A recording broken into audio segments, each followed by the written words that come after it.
endelea kuongea.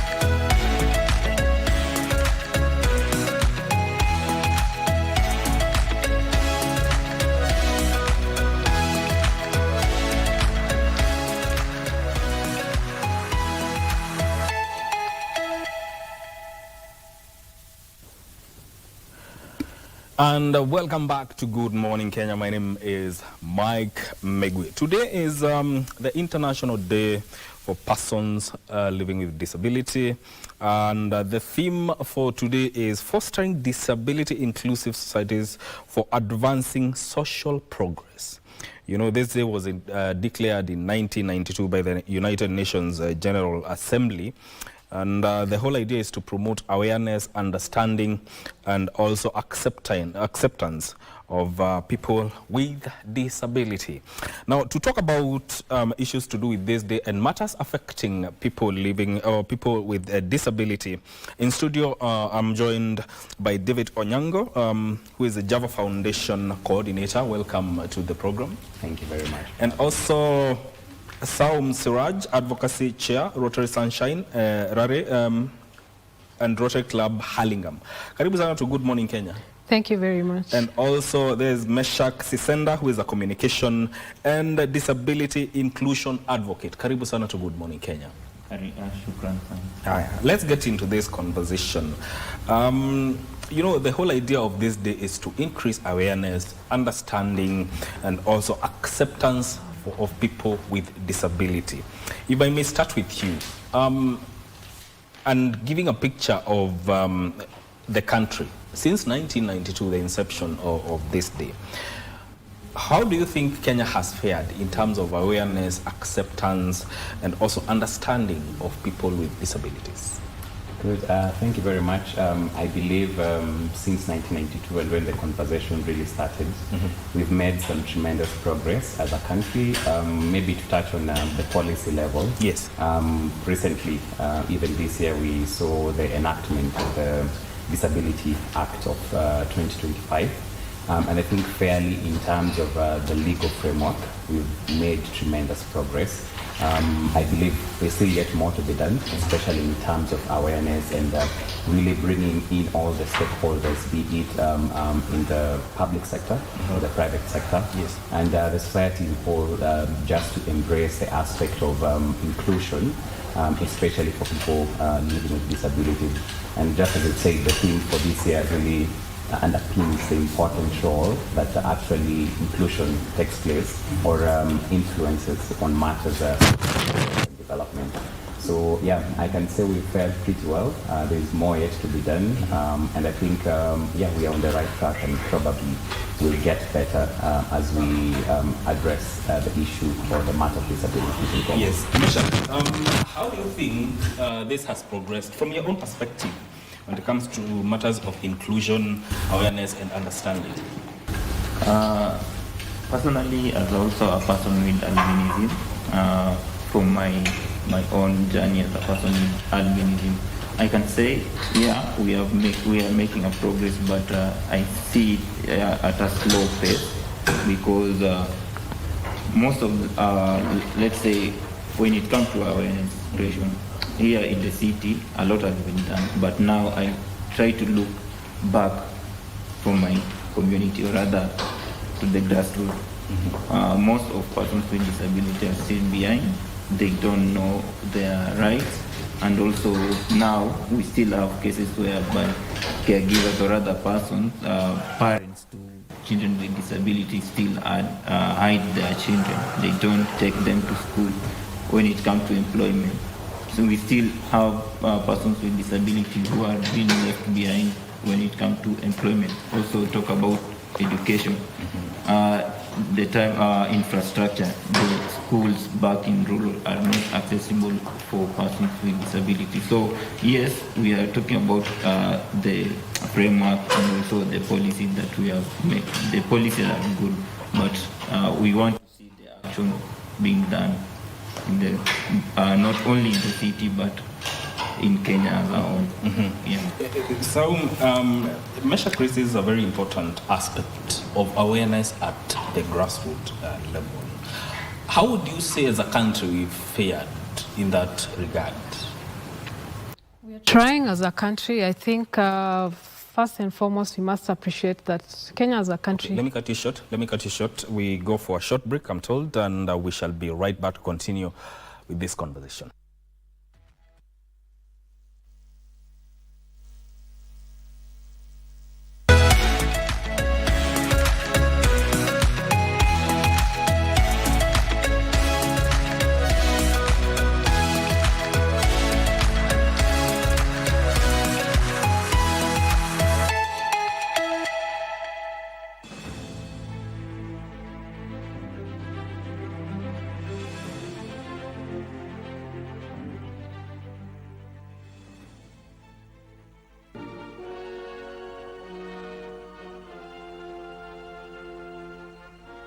Lakini hata wakati alipokuwa na shughuli nyingi za kimataifa, mtukufu Rais Moi aliendelea na wajibu wake mkubwa wa kuiongoza Jamhuri ya Kenya.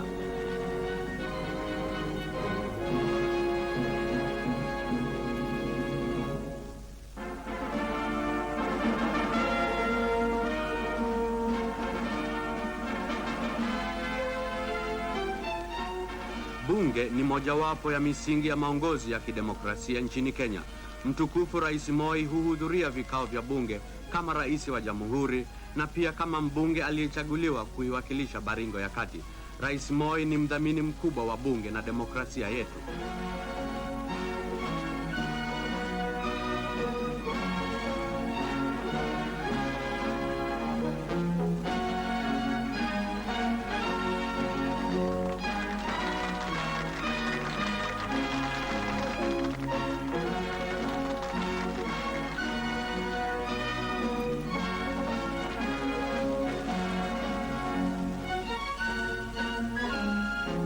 Mtukufu Rais Daniel Arap Moi pia ndiye mbunge wa zamani zaidi katika bunge la Kenya. Amekuwa mjumbe wa bunge kwa zaidi ya miaka 25. Katika mojawapo ya hotuba zake muhimu mbele ya bunge, Rais Moi anasema, "Our task can be pursued honorably and successfully only upon the unshakable foundations of peace, love and unity." Thank you.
Street photographers. Nairobi's streets are alive, full of movement, color, and stories. Amid the chaos, a group of street photographers capture life, frame by frame, a click at a time. But behind every photo lies a story of hustle, of creativity, and survival. Street photography has become a full-time job for many young people in Nairobi. Today, we follow the stories behind the cameras, how they started, how they operate, and what keeps them going. I'm a street photographer here in Nairobi CBD, and I can truly say that I'm a very proud female photographer up in Nairobi CBD, the best, the baddest, and for quality shoots, nitafute. Since 2023, I've been here. When I was studying, I was still coming to the Nairobi CBD for the street photography. Every morning, long before the city reaches full speed, street photographers set up their spots, clean their lenses, and prepare for another day of capturing moments on Nairobi's busy streets. I start my day first early in the morning, because I really need to prepare myself, make sure that my gadgets are all charged up, and by around 9:30 I'm here at the street. I do my things here, nafanya photography hapa na pale, and then ikifika around 5:30 I close my office because this is my office. For many of these photographers, some of whom are students, this is their main source of income for supporting families, paying their bills, and even paying school fees. For sure, hiyo ndio inanipea kila kitu hapa kenye nataka saizi, ndio inaekelea everything, my dress code, my housing, everything, hiyo ndio inalipa. Photography has also paid for my school fees right now, and for sure photography is paying. This is my office. Yani like mimi vile niko student, at least ni an income, source of income.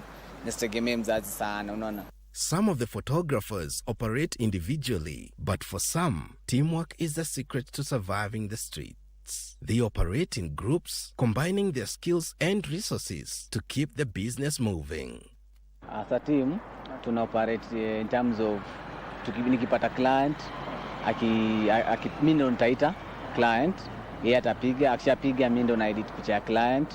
Teamwork ndio mzuri kwa kila kitu. For example, tuseme tuna wako wawili, unapata per day huwa tunatengeneza pesa mingi kushinda yule jamaa mwenye ana work individual. Despite working in the same area, conflicts are rare. Each photographer sticks to their designated spot, a silent rule that keeps the peace on these busy streets. We don't have conflicts na other photographers, despite wako wengi, unaona, ni kila msee ana place yake ya kupiga. Kama sisi ni place yetu kutoka hapo mpaka hapo, unaona, ni range msee connects, unaona. While the streets give them daily income, many photographers expand.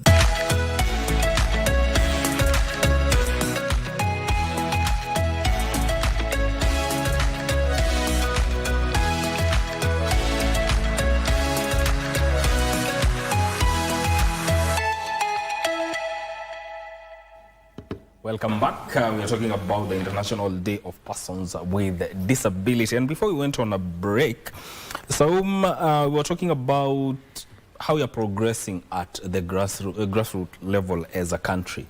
Continue on that point. So as a country, the progress is there, but slow, as we are aware, because a lot happens in the urban areas. People are more aware, people are more exposed, people have information and access to that information. But at grassroots levels, a lot has to be done. We really need to go down, do a lot of advocacy. We need to go and break those myths and barriers that are there around persons with disabilities. We need to educate the people at grassroots levels on their rights in terms of matters with disability, show them how they can get a disability card, something as basic as that. Explain to them that the kids can go to school and just have access to education, which is a human right, you know, and things like that. So we still have a long way to go. And the onus is to all of us, not only government, but even the private sector, the development world, corporates. Everybody has to be part of these initiatives. Yeah. Indeed. And also, looking at disability inclusion and social progress, Derrick, from your perspective, do you think it has been placed at the core of Kenya's social, political, economic, and even cultural progress, from your perspective? Good. That's a very good question. Yeah, first of all, I believe there's some level of progress, and as you've asked, has it been placed at the core of the social, political, and economic discourse? Yeah, so I can build up on what I had shared earlier, and even touching on the Persons with Disability Act, but beyond that, the Kenyan Constitution, which is among the best constitutions in the world, there's that placing of disability matters at the core, and even in terms of pushing for the agenda. In terms of how organizations and how people are viewing the same. I believe also there is some level of really awareness that has been happening over the years. And I can see organizations really coming up very strong to implement some of the things that are shared in the different legal framework that we do have in the country. My friend here talked about the main issue being the matter of implementation. Of course, we do have a very robust constitution, very good legal framework touching on people with disabilities. I'm happy that the National Persons with Disability Act of 2025 now gives a bit of obligations. And so organizations and different people no longer view these matters from an optional point of view, but I think it's mandatory now to put in place measures and activities, and also just ensuring that people living with disabilities are put at the center. So I believe we are going there. We are going there, and I'm happy also that we are really doing this through different organizations that are really coming up and pushing this agenda. So I believe we are the core. This matter is placed at the core, but there is more yet to be done. And I still hold on to that there is much that needs to be done. And I think also it starts even from an individual level. So when you look at the society, of course, we can look at it as a macro level, jurisdictions or governments, but also from an awareness point of view, it pushes individuals also to really have this knowledge about how disability or inclusion really impacts social progress. So I think also I believe the educational system or the matters education, we've seen also some progress in that, incorporating inclusion in terms of the curriculum from a very tender age, that kids or children grow up knowing, that we can only get social progress when you have everyone on the table. So yes, I think there is much that has been done already. Yes. Indeed. And Meshach, even as we talk about amplifying the inclusion and leadership of persons with disabilities, from your perspective, how can we as a country amplify, enhance this full inclusion and their participation, influence, especially when it comes to national planning, policy making, and monitoring of the same? Thank you. I guess first we need to start to remove the attitudinal barriers. What do people understand about disability? We need to make people realize that disability is not a curse. It's not maybe it's not a result of maybe sin. We need to make people understand that disability, yes, is impairment plus barriers. So we need to remove to make persons with disability fit in when it comes to policies. How well have we reached to persons with disability in terms of have we made that document accessible? And they in braille form for a person with visually impaired meant to be able to read and understand independently? Do we have sign language interpreters in this public gathering where we expect persons with disability to come and participate and give their views? And are we taking views of persons with disability seriously? Like most of the time they will say that we hold public participation. Persons with disability were there. They give their opinions, but were their opinions being taken serious? So we need also, in terms of accountability, to keep track of our points and what have been done in terms of our views. And also maybe the mainstream media, what are we doing like in terms of raising this awareness? Because I tend to I realize that most of the time media tend to air out views of persons with disability maybe during their days, or a few media houses like I know here in KBC we have the Able Differently program, which also try to bring out the what persons with disability are doing. So I believe having such content or rather coverage across all media will also amplify the views of persons with disability, and also will help to do away with the negative side. I know most of the people maybe see us as beggars, but if you see me right now, I'm not a beggar. I'm capable to, or I'm able to deliver when it comes to maybe working. So media also need to air out the positive side of persons with disability, those in leadership, those in entrepreneurship, and also those in music. And also persons with disability are doing great things, even those who are acting. So this content need to come out there so that the world will know that, oh yeah, persons with disability are able also to do this stuff. So that will also help to shape that negative, to remove that negative perspective about disability, and now people will embrace us. And also persons with disability who maybe are still struggling with self-acceptance will also get courage and be confident about themselves and come out and show their potential. Yeah. So we have strong laws, starting with the PWD's Act of 2025, affirmative action in employment, procurement, retirement, age provisions. But then again, when it comes to implementation, there's a gap.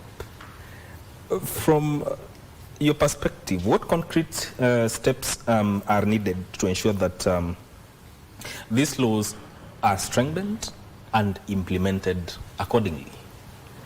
Yeah, true, there's a gap. By the way I look at it is that it just came into enaction in May 2025. So we have a long way to go in terms of implementing what has been said there. I see the provision for employment of 5% of persons with disability in the public sector. Nothing very concrete on the private sector. So how are we encouraging the private sector also to take up this and emulate the same? Because truth be told, most jobs are on the private sector, not on the public sector side, yeah. But that's a good start. And for me, it's just bringing everybody on board the way Meshach has said that they need to be understood, they need to be part and parcel of this journey.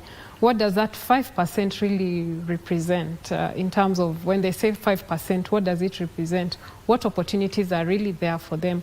What I've seen in most places, they are giving opportunities, say, to people who are just physically challenged.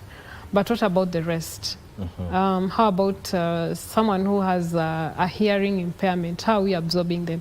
Somebody who has a visual impairment, how are we absorbing them? Just to remind you, I was last year with the late Honorable Zena Rashid. She was actually the first blind magistrate.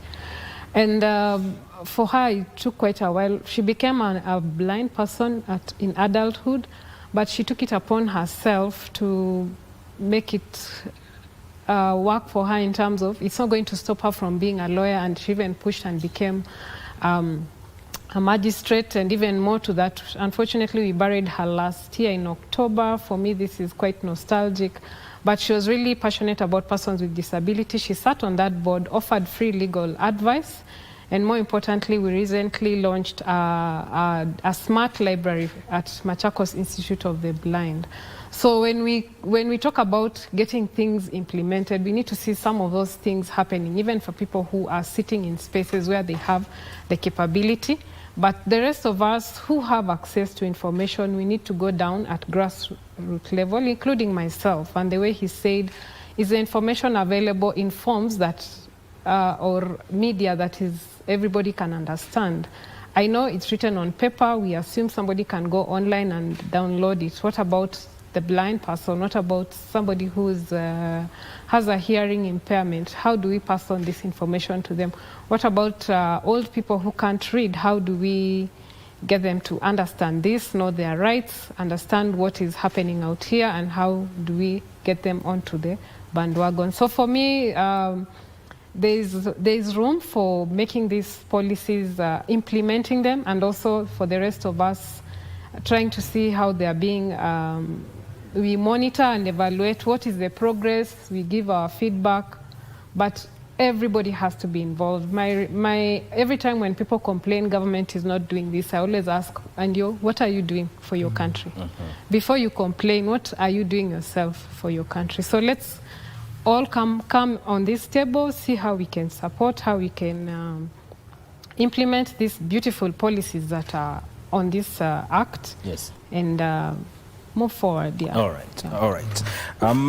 When we come back, we shall look at how Rotary clubs are doing in this regard of inclusion and making sure that people understand matters to do with persons with disability. Stay with us after this short break.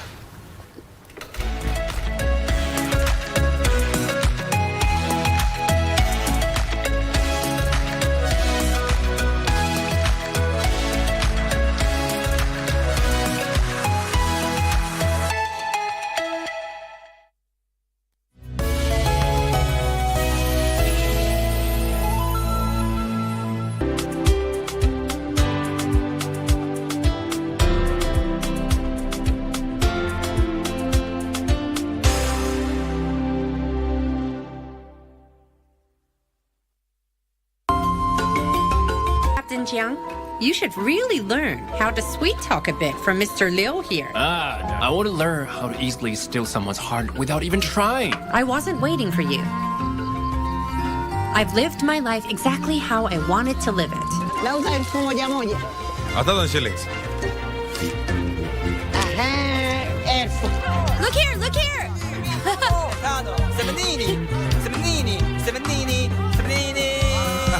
We got it, we got it! To try really hard to be a family again. But have we ever been a family before? Well...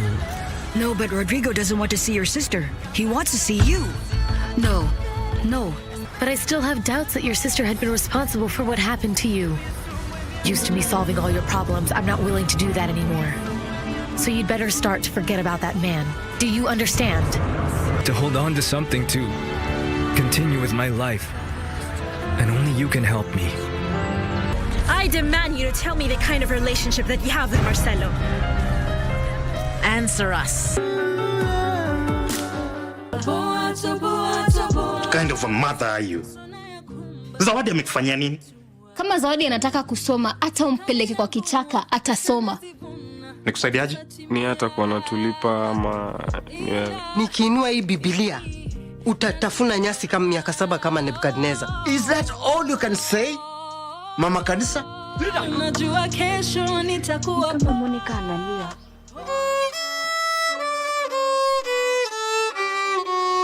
Something bad might happen to you, Zawadi. Watanitesa tu na kazi za nyumba. Why are you so cruel to this kid, surely?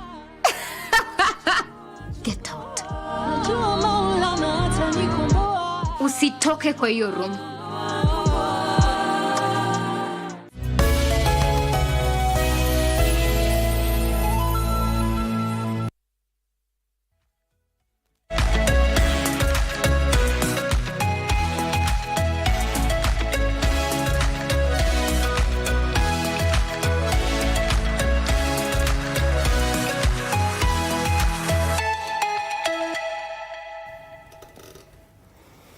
Welcome back to Good Morning Kenya. We're talking about the International Day of People with Disability. Now, you're all members of Rotary clubs, and I will start with you, Derrick. When it comes to inclusion, awareness, and promoting the understanding of people with disability, what steps are you doing to that effect to ensure this is achieved? Good, thank you. I represent Java Foundation, which is a corporate foundation of Java House Group. And we've done a lot of projects in regards to the matter of disability inclusion, but I'll just mention but a few and also mention the why we do it. First of all, let's start with the why. We believe that everyone has the right really to thrive in the economy and in the society, and as a foundation we are quite committed towards that, ensuring that we create impact across all areas in the country, but also touching on each and every individual, and disability inclusion being a core part of it. So I'll just mention but a few. We've worked with Rotary clubs, not only in the country. We've worked with Rotary clubs in the region, that's in Uganda, and also we've done projects in Rwanda, mainly trying to address different challenges that people with disabilities face. Just to mention just one, we've recently launched a project, and I've been working hand in hand with a grassroots organization called Friends of Kibos.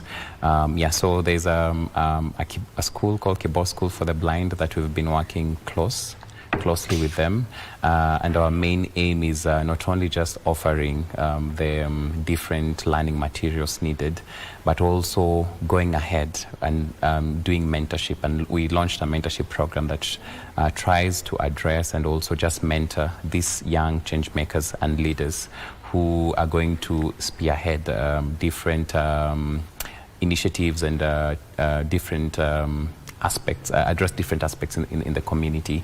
So beyond that, our relationship with the Rotary Club here in Nairobi is the Rotary Sunshine Rally, and it's usually a day that we are quite happy to just come in and support as sponsors. You know, seeing thousands of kids who are able differently coming and having fun and enjoying is something that we're quite passionate about. So there is more we are doing even in the coming year and in the coming years, just geared towards ensuring that, as the theme says, include everyone for social progress. So that's what we do as a foundation.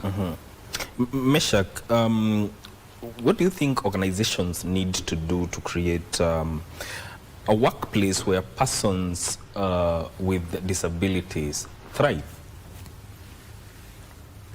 Okay, personally, organization need to ensure that there is accessibility, and now most of organization, they just like feel like we have a ramp, now we are done.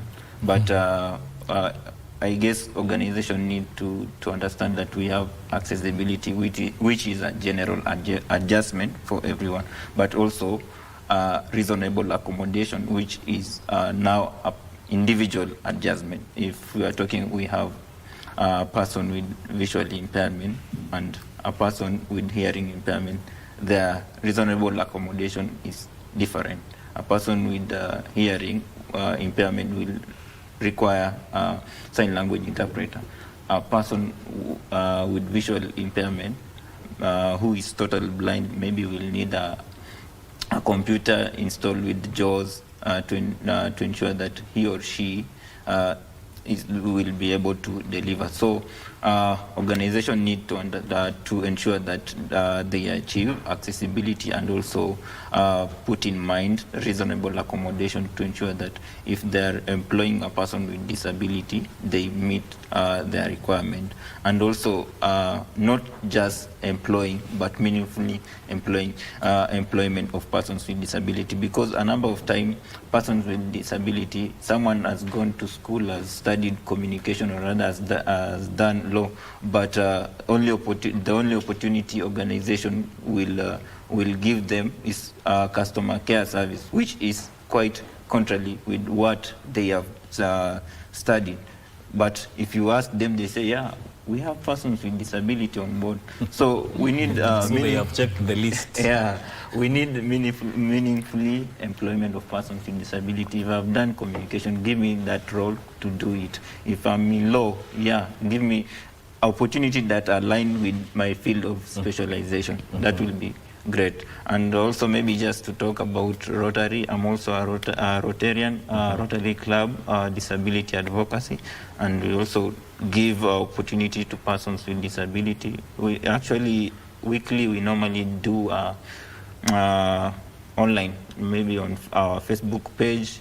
We just interview and try to find out what our persons with disability are doing, just to that for visibility, so that the world can see that, if we are talking about music, we have musicians with disability. If you are talking about medical, we also have doctors with disability.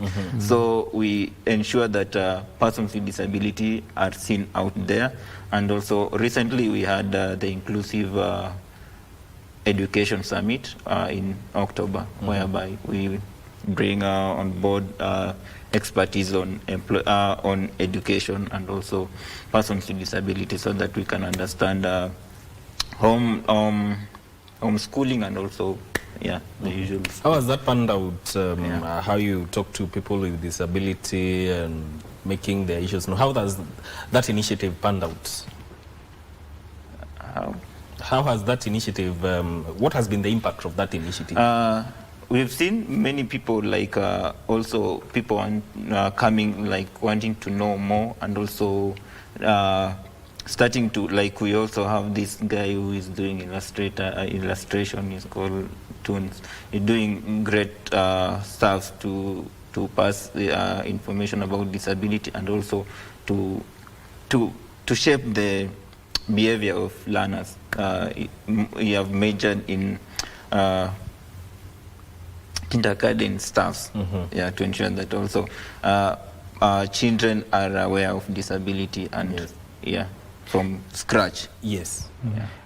Saum, you are an advocacy chair and also from Rotary Sunshine Rally. What do you think is needed in terms of training, innovation, that could accelerate this inclusion, understanding, and also awareness of people with disabilities?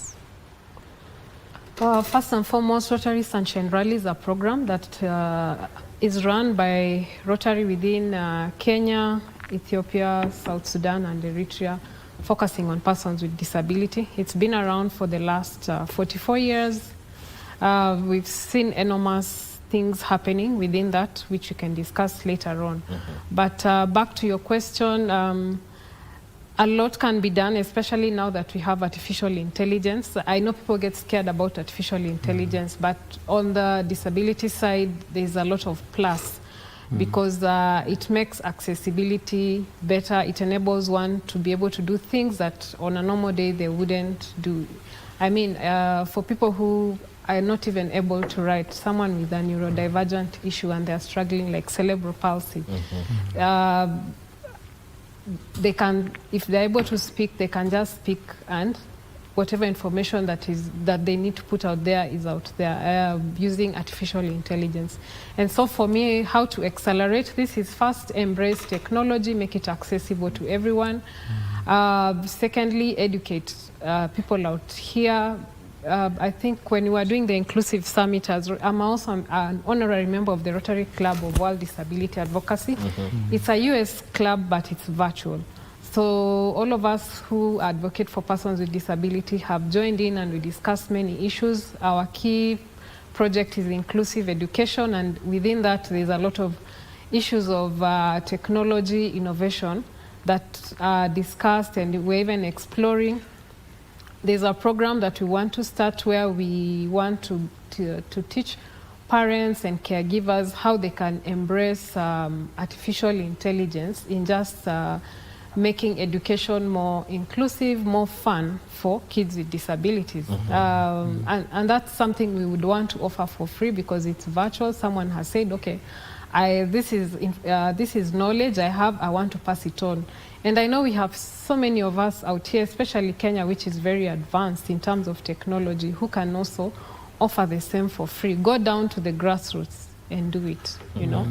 I call upon corporates, government, and even private donors. Let's support the people at the grassroots. Let's make assistive technologies available for them. That's how we can accelerate this. Let's not have tablets sitting in classrooms or the principal's office rotting away. Take it to the grassroots level. They really need it.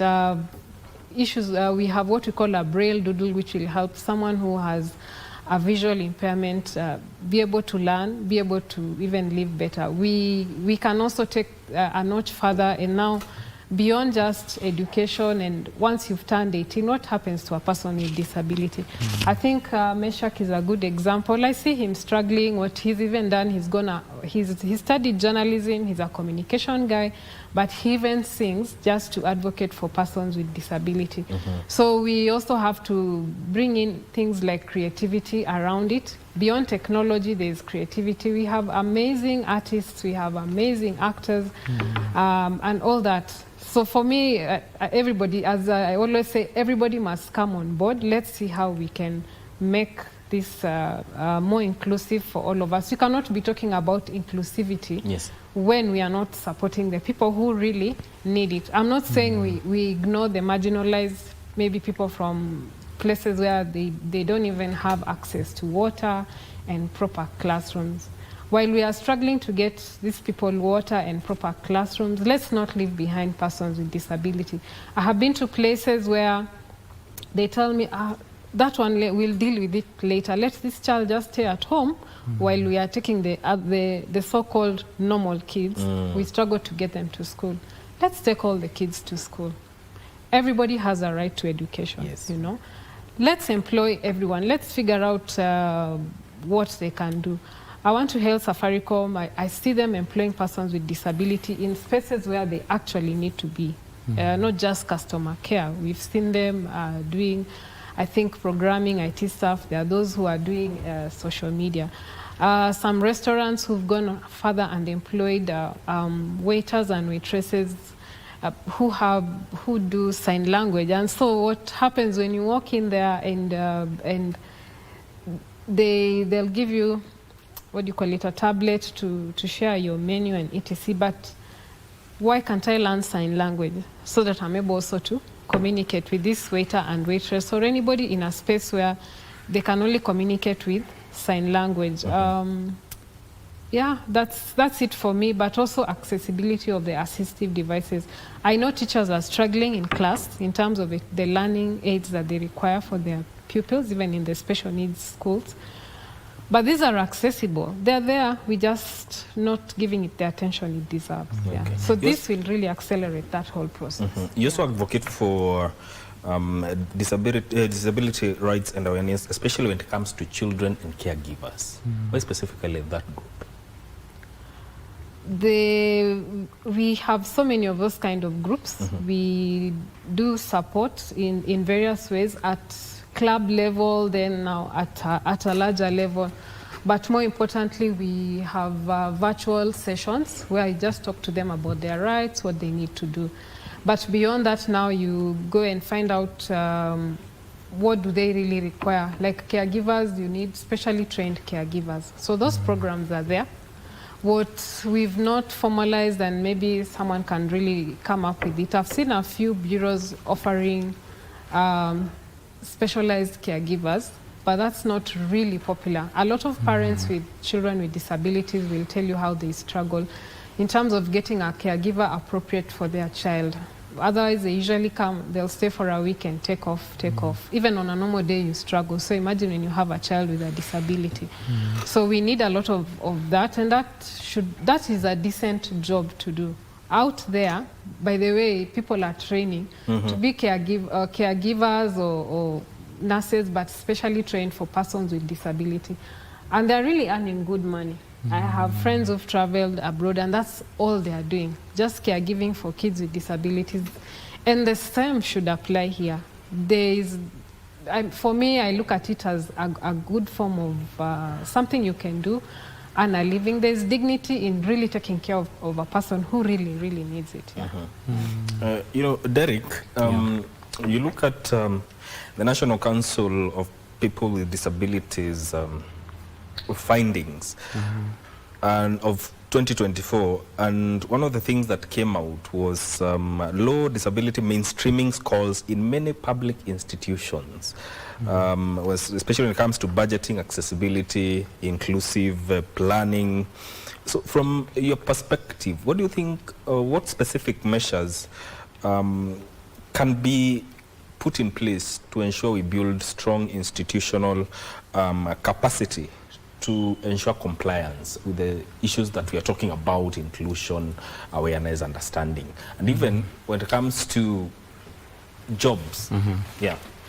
I think one of the major ways, I'm really loving the discussion and how we've really peeled off from the start. I think we've also mentioned of the different laws, the different progress. We've talked about the National Disability Council and the question of now how do we mainstream and also ensure that we move beyond having very good, beautiful policies to direct implementation. I think the foundational thing that needs to be done to strengthen institutions is just to begin with the aspect of really making people understand awareness beyond knowledge to the heart. So where people are able to know that, you know, we want to mainstream these things because there's a human dignity that we need to uphold, and our Kenyan Constitution really touches on that. I believe one of the things that the government and other institutions really need to labor and do intentionally is to reach to as many people as much as possible. Recently I was having a conversation with one of our partners even on this aspect of people living with disabilities.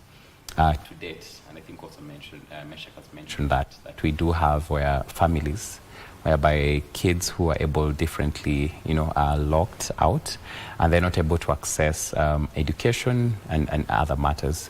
Yeah, so I think starting with that, ensuring that we have everyone on the board, we are thinking in the same wavelength, then going a step further, compliance now will be easy. I think once the knowledge has moved from the head to the heart, compliance becomes easy. As corporates, you know, do their things, they're able to embrace and pursue inclusion, not from an aspect of compliance really, but from an aspect of really knowing that inclusion is very key in social progress and development. So creating more awareness, bringing in as much stakeholders as possible with the buy-in. So how can we do this? I'm happy to see Rotary doing a lot of projects around it and really telling people, corporates, and different organizations on the importance of really mainstreaming inclusion matters. So awareness is the key thing. Then moving now from beautiful policies to a place of implementing and walking through these policies from a heart level, and knowing that we are doing this not only for compliance but just maintaining the human dignity that each and every person has. So it can start from the public sector level, but ideally everywhere, education, the private sector. There's a lot that can be done on that aspect. I think once we have everyone on board in terms of the thought process and buy-in, then we can really move really fast. But also I think another aspect is including people who are able differently, even from a policy formulation point of view, policy formulation and implementation. I think one of the challenges probably you might be having, we have very good policies, probably, unfortunately, maybe some of them developed with very minimal consultation. We talked about public participation. Beyond the consultation, public participation in the policy formulation, let's also have, and also there's affirmative action, let's also have people who are able differently now taking the center stage when it comes to implementing and really ensuring that the said policies or targets set are able to be are achieved. And I say this needs to be cascaded across all sector, not only the public sector, but the private sector. And I think that's how we can really mainstream these aspects. And hopefully when another survey is done, maybe the next 5 years, we'll see a lot of progress. in that regard. All right. Yes. In the interest of time, I want Meshach to tell us, challenges like poverty,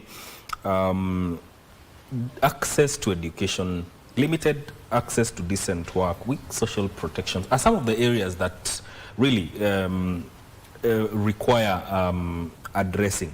But from your perspective, what other areas do you think needs to be addressed? Areas like also climate change, because persons with disability also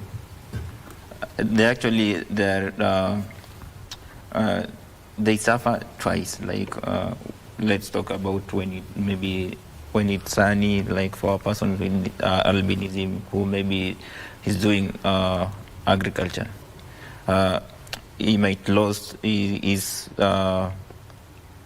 agricultural product, but also his health as a person, maybe he's at high risk of getting skin cancer. So we also need to include persons with disability on discussion around climate change, and also talk about you've mentioned education, also leadership. Yeah, we need to bring persons with disability on board so that they can also be not just be part and parcel, but also take action, because we can also have duties that we can play as persons with disability.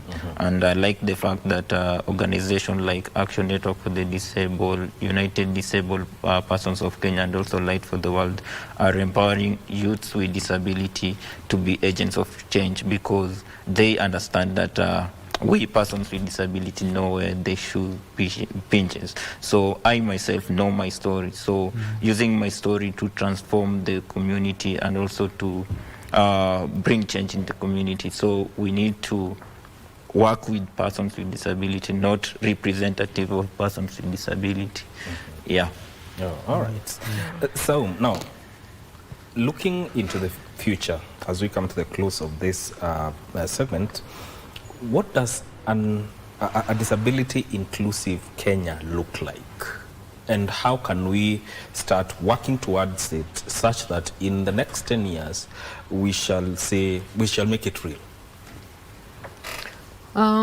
Just to carry on to what Meshach has said, a disability-inclusive Kenya and our continent looks like a place where a child who needs special education gets it easily. They don't have to be on a queue maybe for 6 months or 2 years, and it's available across the country. I look at it as a place where a child who needs occupational therapy, the weekly one, especially the ones with neurodivergent issues, have access to it, ideally for free, because we have social health security medical cover. So can they access it for free? Is it available countrywide in the 47 counties? What are we doing, private, public sector, to make something basic as occupational therapy for free? An inclusive country looks like where sign language is one of the things being taught in schools from the onset, so that we are all able to communicate. An inclusive Kenya is a place where a young child is made aware that having a disability is not a weird thing to have. I remember for us growing up, we even used to laugh at persons with disability, and that was so wrong. But it came from a place of ignorance. I want parents, I want caregivers, and the rest of us to teach our young ones about disability so that we understand it at childhood level, and we grow up knowing it and seeing what can we do to make the lives of persons with disability even better. Thank you. Yeah. And thank you. Yeah. And we thank you so much for making time to come and talk about issues that regard persons with disability. That is Derrick Onyango, who from the Java Foundation. He is a Java Foundation coordinator. Also Saum Siraj, who is an advocacy chair, Rotary Sunshine Rally, and Meshach Sisenda, who is a communication and disability inclusion advocate. This is where this conversation ends. Thank you for tuning in. My name is Mike Migwe. Good Morning Kenya continues shortly.